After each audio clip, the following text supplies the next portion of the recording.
ખાલી તો કરી દીધી છે, પાડવાનું રહેવા દો. પાડવા મને કોઈ વાંધો નથી, તમે બધા નહીં સેફટી મુસ્લિમ પાર્ટી નહીં કરતો.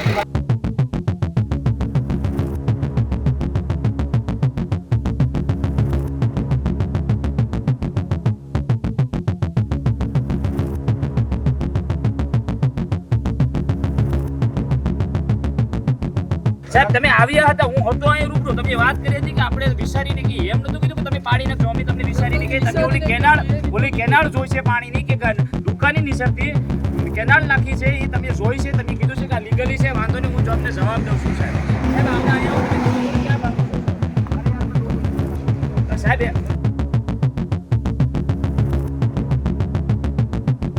સિમ્બલ ઉપર તમે લખીને આપી શકો ને કે 7 દિવસમાં ખાલી કરી દો.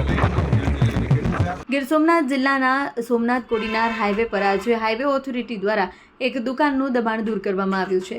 વુવા ટીંબી ગામમાં ફાટક પાસે હાઈવે પાસે વિકલાંગ વ્યક્તિ દ્વારા દબાણ કરી દુકાન બનાવવામાં આવી હતી.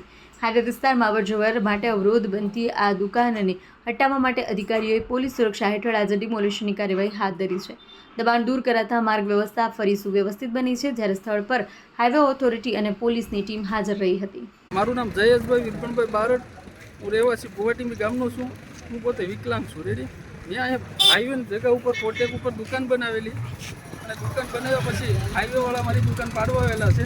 હું વિકલાંગ છું. એક પાથી ભારત સરકાર એવું કહી છે, મોદી સરકાર, કે વિકલાંગ દિવસ અમે ઉજવવાના છે ને આવી રીતે વિકલાંગ દિવસ ઉજવવાનો. હવે શું કરો તમારે ભાઈ? આ દુકાન વજ્યા તમે શું કરશો હવે? કંઈ નહીં, મજૂરી કરવાની. હવે તમે તો વિકલાંગ છે, મજૂર કેવી રીતના કરશો? તો માગણ ભિખારી કરવાનું. એક તો મારે આત્મવિલોપન કરવું પડે, બીજું કંઈ ન થાય.